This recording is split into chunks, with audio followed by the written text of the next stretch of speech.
Stop, yes, now. A good time. I don't want to stop at all. Yeah. I'm a rocket ship on my way to Mars on a collision course. I am a satellite. I'm out of control. I'm a sex machine ready to reload. Like an atom bomb. About to explode. I'm burning through the sky. Yeah. 200 degrees, that's why they call me Mr. Fahrenheit. I'm traveling at the speed of light. I wanna make a supersonic woman of you. Don't stop me, don't stop me, don't stop me. Hey, hey, hey! Don't stop me, don't stop me. Ooh, ooh, ooh. Don't stop me, don't stop me. Have a good time, good time. Don't stop me, don't stop me.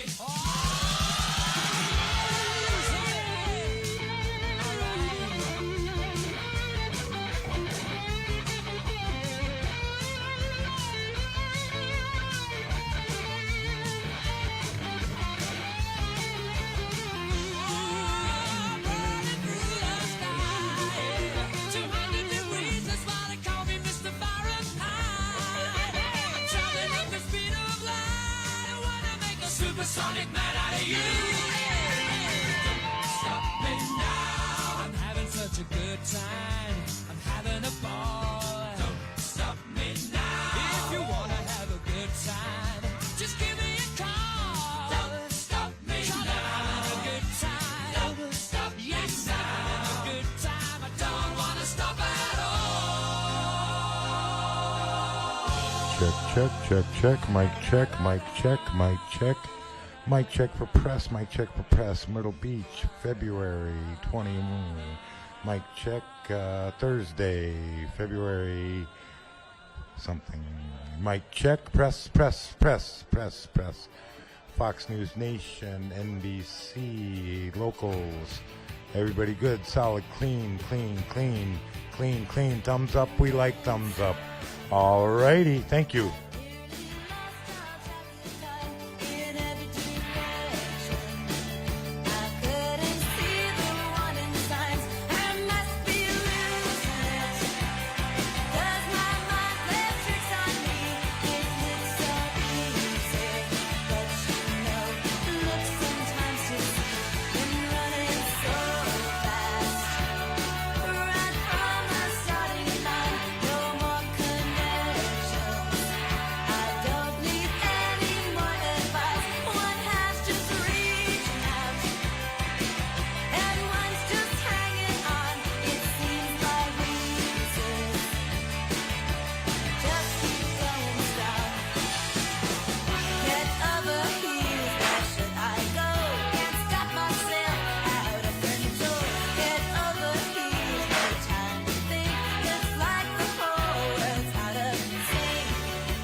Ladies and gentlemen, would Donald Frere, the owner of a Dodge Ram Rebel, please meet Nikki Haley's staff at the front of the courtyard? Donald Frere. Thank you.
Ladies and gentlemen, please welcome Georgetown Mayor Carol Jarreau. Welcome, everyone. I am Georgetown's Mayor Carol Jarreau, and I am so glad to be with y'all here this evening. What a great crowd we have. Thank you, thank you, thank you for coming. It is my honor and privilege to introduce a remarkable leader whose dedication to public service and unwavering commitment to excellence have made her a true beacon of inspiration around the world. Born in Bamberg, South Carolina, Nikki Haley has exemplified the American dream through her remarkable journey and rise in prominence in politics to become the first female governor of South Carolina. I'm the first female mayor of Georgetown. Go, girls!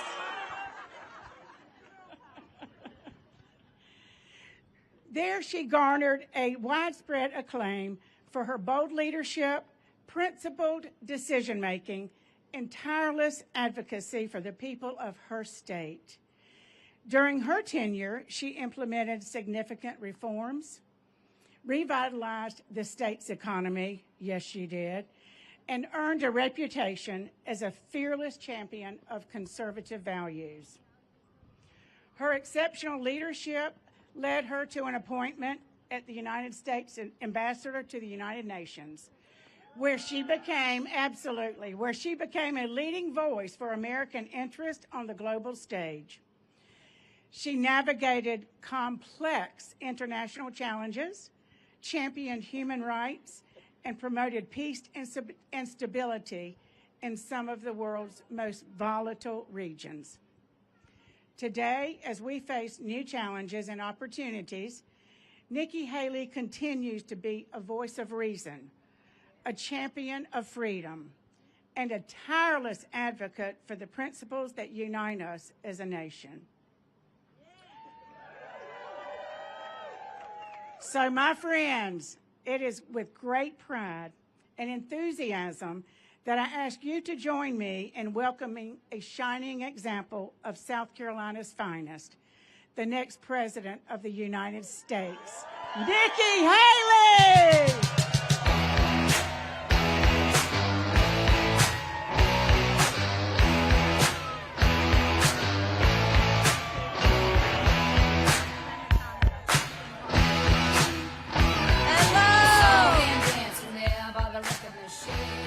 It's great to see everybody. What a great night it is in South Carolina. You know, in South Carolina, we grow our women strong. And I want to thank Mayor Jarreau. She has been with us. She was with us in Georgetown. She came here to be able to talk to you today. Thank you for your leadership. Thank you for your service. We appreciate you very much. And I want to thank Brown and Brenda Bethune. They have been so fantastic and supportive to us. I want to thank them for doing everything they have. You know, I look at this crowd and I think, how many of you were here when I was governor? Okay, so a lot of you. Well, I look at this crowd and I think about what we did together. You know, we did a lot of things together. When I came in as governor, those times were tough. We had 11% unemployment. We had thousands of people on welfare. And South Carolina was the butt of the jokes. And what did we do? We rallied. And we got together and we got to work. And by the time I left, we were building planes with Boeing. We were building more BMWs than any place in the world. We brought in Mercedes-Benz. We brought in Volvo. 5 international tire companies. They referred to us as the beast of the Southeast. We moved that 11% unemployment down to 4%. We put 35,000 people from welfare to work. We did pension reform. We did tort reform. We cut taxes on our small businesses. We built up our coffers. We paid down our debt, and we acknowledged some truths. We said, if you've got to show picture ID to buy Sudafed, You've got to show picture ID to get on a plane. You should have to show picture ID to protect the integrity of the election process. We did voter ID in South Carolina. We passed the toughest illegal immigration law in the country. President Obama sued us over it, and we won. We passed the first body camera bill in the country, and we held our elected officials to account. We made every elected official start to show us their vote on the record instead of hiding behind voice votes behind closed doors. We made them to start disclose their income so that you could see who was paying them. We vetoed $500 million of their pet projects because that's not how your money needed to be spent. And by the time I left, we were named the friendliest state in the country, the one I loved, the most patriotic state in the country. And don't blame me for this one, but we were named the number 2 state in the country people were moving to. And now you look at how our country is, and it's tough to watch this. We're $34 trillion in debt. We're having to borrow money just to make our interest payments. China owns some of that debt. For the first time, we're paying more in interest payments than we are in our defense budget. You know who notices that? Russia, China, and Iran.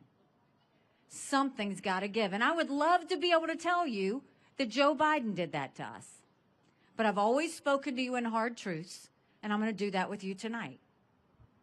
Our Republicans did that to us too. You look, Donald Trump put us $8 trillion in debt in just 4 years. He claims that was COVID. That was less than 20% of what that was. And our Republicans, they passed that $2.2 trillion COVID stimulus bill with no accountability that has now left us with 80 million Americans on Medicaid, 42 million Americans on food stamps. That's a third of our country. And did they try and make it right? Nope. They doubled down and opened up pet projects and earmarks for the first time in 10 years, passing 7,000 of them last year. That is not the way our money was meant to be spent. So how do we fix our economy? The first thing we need to do is claw back the $100 billion of unspent COVID dollars that are still sitting out there. Instead of 87,000 IRS agents going after middle America, let's go after the hundreds of billions of dollars of COVID fraud. 1 out of every $7 was spent fraudulently. If 8% of our budget is interest, quit borrowing. Cut up the credit cards. You have to balance a budget every day. I had to balance a budget as governor. Why is Congress the only group that refuses to balance a budget? We'll stop their spending, we'll stop their borrowing, we'll eliminate their pet projects, and I will veto any spending bill that doesn't take us back to pre-COVID levels. That will save us trillions. And then we're going to take as many federal programs as we can and send them down to the state level. That will dramatically reduce the size of the federal government, but it will empower people on the ground. Think education, think healthcare, think welfare, think mental health. If we cut those strings and send those resources down and people on the ground decide how they're spent, that's so much better than Washington bureaucrats spending that. We need an accountant in the White House. That's exactly right. You know, and then we want to go and open up the middle class. The rich are getting richer and the poor are getting poorer. That's why we're going to cut taxes on the middle class and simplify the brackets. We're going to eliminate the federal gas and diesel tax in this country. And we're going to make small business tax cuts permanent. They made them temporary. We need to make them permanent. Small businesses are the heartbeat of our economy. It is time we start acting like it. And speaking of Congress and what they do, Congress has one job, and that's to make sure they give us a budget on time. Congress has only given us a budget on time 4 times in 40 years. 4 times in 40 years. You know what I say about that? When I'm president, you don't get us a budget on time, you don't get paid, period. Don't you think it's finally time we had term limits in Washington, D.C.? Don't you think we need to have mental competency tests for anyone over the age of 75? Now, I want to be clear. I'm not being disrespectful when I say that. We all know people over 75 that can run circles around us. And then we know Joe Biden. Congress is now the most privileged nursing home in the country. It's true. And we can't play with this. These are people making decisions on our national security. These are people making decisions on the future of our economy. We need to know they're at the top of their game. And then let's talk about the border. I can't believe we would allow this in the United States of America. 9 million illegal immigrants have come to that border. We've had more fentanyl cross the border last year that would kill every single American. Number one cause of death for adults 18 to 45, fentanyl. And don't think for a second China doesn't know what they're doing when they send it over. We need to take what we did in South Carolina and go national with it. We'll do a national E-Verify program so every business has to prove that the people they hire are in this country legally. We will defund sanctuary cities once and for all. No more safe havens in America. We'll put 25,000 Border Patrol and ICE agents on the ground and let them do their job. We will go back to the Remain in Mexico policy so that no one steps foot on U.S. soil. And instead of catch and release, we'll go to catch and deport. That is how we will fix what's happening on the border. But let's talk about what happened last week. Last week, Congress had a border bill. And if you look at that border bill, the part that was good was that it strengthened asylum laws. We have to do that. 3 million illegal immigrants came across the border under the Trump administration because our asylum laws weren't strong enough. The weak part about that bill was it didn't have Remain in Mexico. We need to have that. And it had a 5,000 person threshold. We don't even need to have a 1 person threshold. But the problem with what happened is Congress needs to get in a room and figure it out and pass a strong border bill. But Trump came in and said, don't pass anything until after the general election. We can't wait one more day to secure our border. Period. We can't. Congress needs to get in a room, figure it out, get us a strong bill, and Trump needs to stay out of it. Too many American lives are at risk with that. And you know, when I was growing up in Bamberg, South Carolina, my parents always taught me, you take care of those who take care of you. I'm going to ask you if we're taking care of those who take care of us. Right now in America, over 35,000 of our veterans are homeless.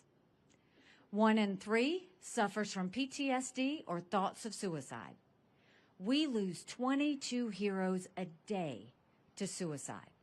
If a veteran needs a doctor's appointment, on average, takes 29 days. Why 29 days? Because on the 30th day, they can go to the doctor or hospital of their choice.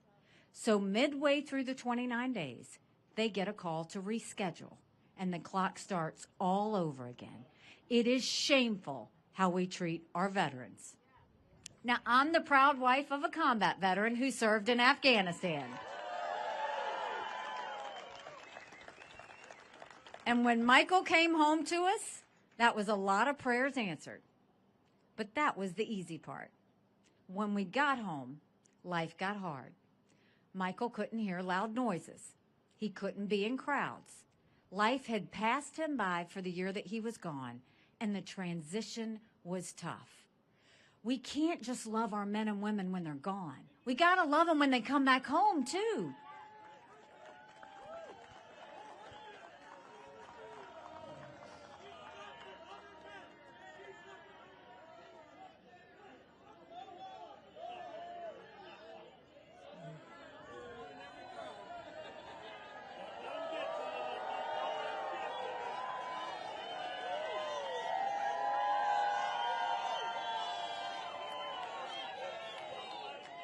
You know, he may not be the only one tonight, but I'll tell you, don't get upset when you see protesters like that, because my husband and a lot of men and women in the military sacrifice every day for his right to be able to do that.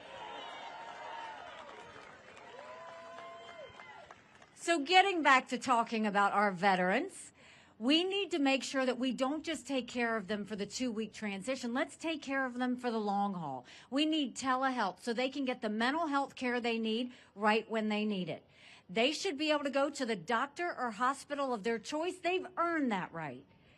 And I think the best way we deal with VA health care, I think every member of Congress should have to get their health care from the VA, and you watch how fast that gets fixed. It'll be the best health care you've ever seen, guaranteed. And speaking of military, let's talk about our national security. The world is on fire, literally. We've got a war in Europe. We've got a war in the Middle East. You've got North Korea testing intercontinental ballistic missiles capable of hitting the U.S. You've got China doing cyber attacks on our infrastructure. You've got Russia putting up blinding satellites where we can't see if a missile's coming in, and they can take out our infrastructure in a second. None of that would have happened had we not had that debacle in Afghanistan. The idea that Michael and his military brothers and sisters who served there had to watch us leave Bagram Air Force Base in the middle of the night without telling our allies who stood shoulder to shoulder with us for decades because we asked them to be there. Think about what that said to our friends. More importantly, think about what that said to our enemies. This is the time we have to have a leader who has moral clarity, that knows the difference between good and bad and knows the difference between right and wrong.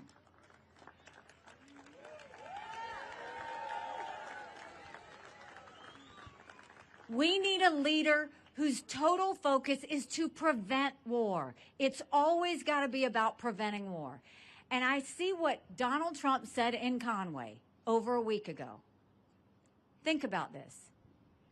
He said that he would encourage Putin to invade our allies. Now think about this. Trump is siding with a thug where 500,000 people have died and been wounded because Putin invaded Ukraine. Trump is siding with a dictator who kills his political opponents. Trump is siding with a tyrant who arrests political journalists and holds them hostage. Trump is siding with Putin, who's made no bones about wanting to destroy America. And Trump is choosing to side with him over the allies that stood with us after 9/11? In the 1 sec, he does this when he goes off the teleprompter. It's a problem because in that second when he did that, he made all of our allies more vulnerable. He emboldened Putin, and Putin's now putting troops along those Baltic states. And he put every one of our men and women in the military that are serving there at risk. Words matter. And speaking of words, that same night, he mocked my husband's military service. Now, I'll say this. Michael and I can handle it. When you're in politics, it's open season. That's fine. But you mock one member of the military, you're mocking every member of the military. And we've overlooked things he said before, but this is now a pattern. I mean, he went and he said that military men and women who lost their lives in service were suckers and losers.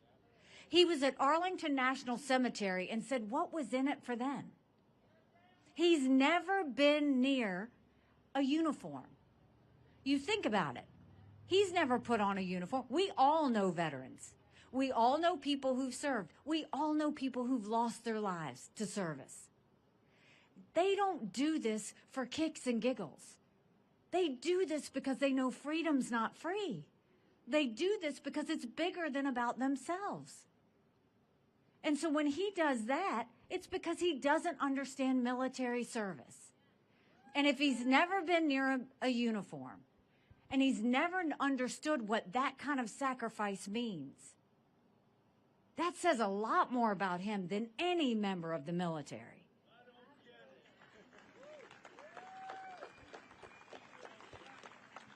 So we know what we need to do with our national security. We know what we need to do with our domestic policy. But now we have to figure out what we want to do on Saturday.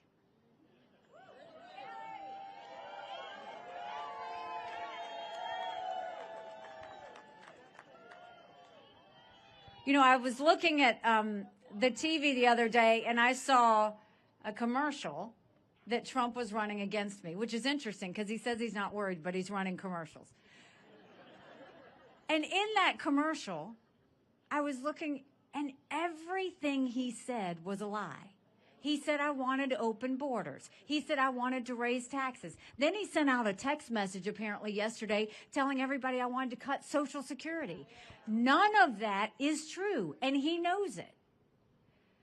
But you know, I thought, well, if he's going to lie about me, I'm going to tell the truth about him.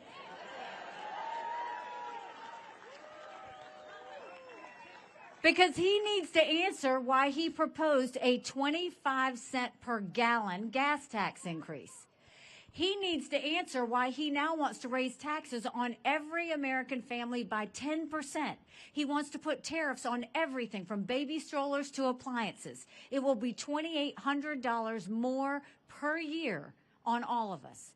He needs to explain why he's not going to do anything with Social Security, so when he leaves, we all get a 24% cut in our benefits. Those are the things he needs the answer to, but he won't because he won't debate me. So, but this is the time where we need to decide, do we want more of the same or do we want something different? More of the same isn't just Joe Biden. More of the same is Donald Trump. And we need to listen to what Americans are also saying. 70% of Americans have said they don't want a Trump-Biden rematch. The majority of Americans disapprove of Donald Trump. The majority of Americans disapprove of Joe Biden. They are the two least liked politicians in America. And 60% of Americans have said they think Donald Trump's too old and they think Joe Biden's too old to be president. And can't we do better than two 80-year-old candidates running for president?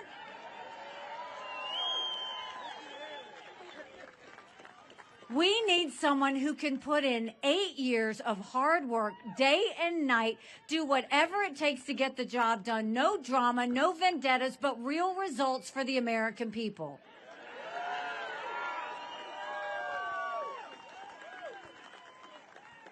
And I know you're all here because you want to see America turn in a different direction.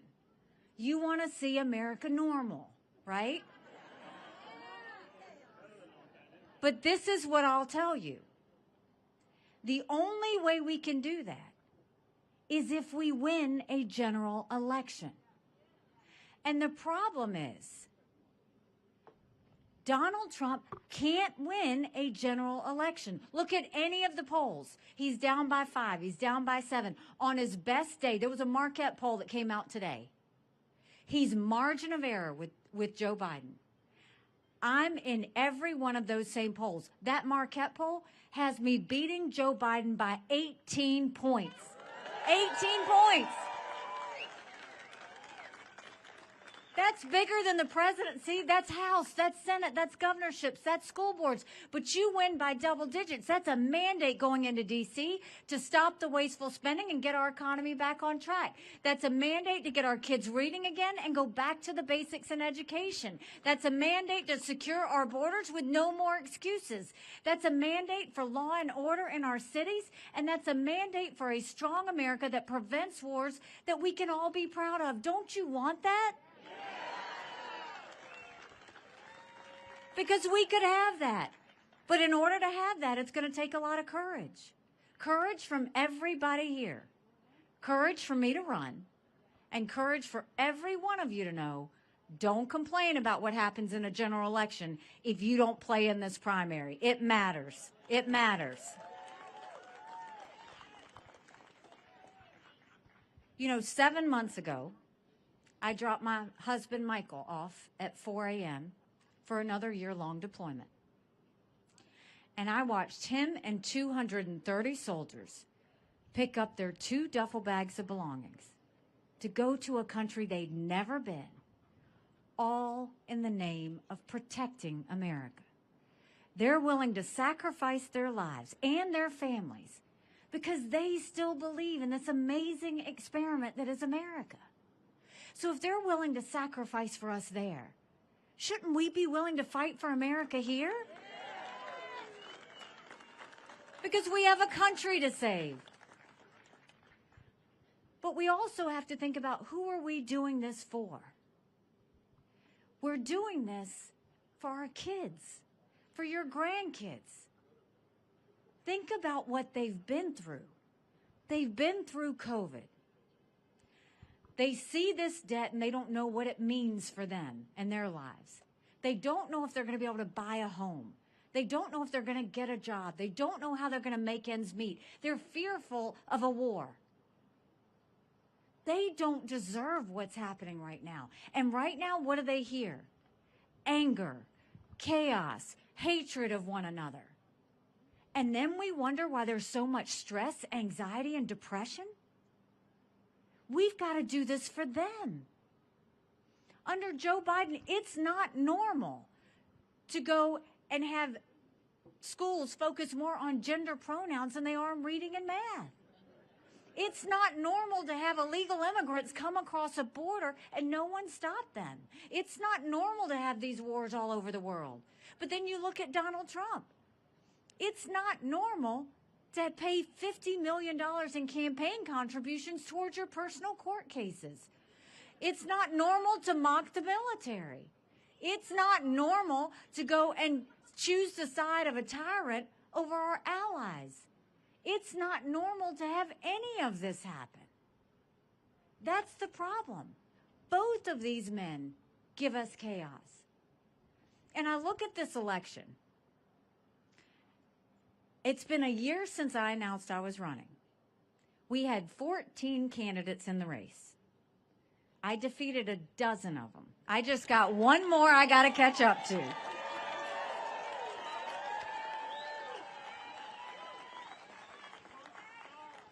They said we wouldn't make it to Iowa, and we came within 1% of second place. Then they said on the day of New Hampshire we were down 30 points in the polls. We got 43% of the vote. But if you see what happened the night of New Hampshire, I don't know if y'all watched it. Donald Trump had a temper tantrum on stage. He was completely unhinged. All he did was talk about revenge and my dress. The next day, he said anybody that supports her is barred permanently from MAGA. Now, think about that for a second. If you're running for president, you're trying to bring people in. You're trying to get more supporters, not push people out of your club. And then the next day, he tries to get the RNC to name him the presumptive nominee after 2 states. We don't anoint kings in America. We have elections. South Carolinians deserve the right to vote, just like every other state.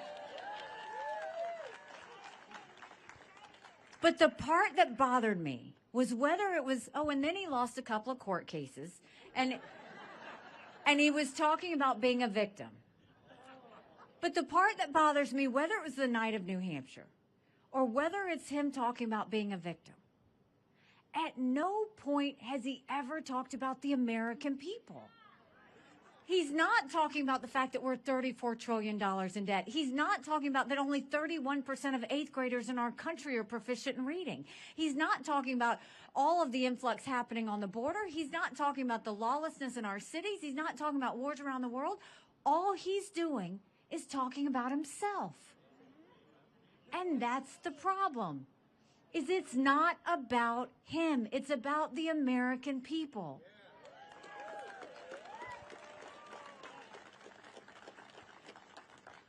You know, when I started, I talked about all of the success stories we had together. Now I'm going to remind you of the challenges that we had. We had a lot while I was governor. We had multiple hurricanes. We had a 1,000-year flood. We had a school shooting. We had the shooting of Walter Scott. And we had the shooting of 9 amazing souls at Mother Emanuel Church. It was a lot. Any one of those could have brought us to our knees. And after the shooting at the church, when the national media wanted to define everything about who we were,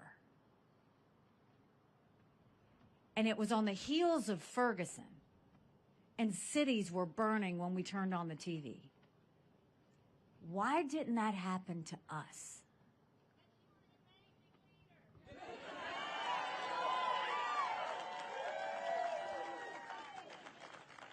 We didn't have riots. We had vigils. We didn't have protest. We had prayer. The tone at the top matters.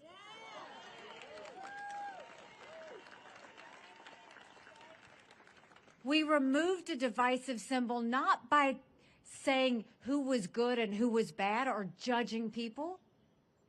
A leader shouldn't do that. A leader's supposed to bring out the best in people so that we can go forward. And through all of those situations, we continued to show the country what strength and grace looks like. We did that. Now we have the chance to do that again. We gotta get everybody to the polls. Everybody. You all know people, whether you realize it or not, that are just general election voters. I want you to remind them something. In a general election, you're given a choice. In a primary, you make your choice.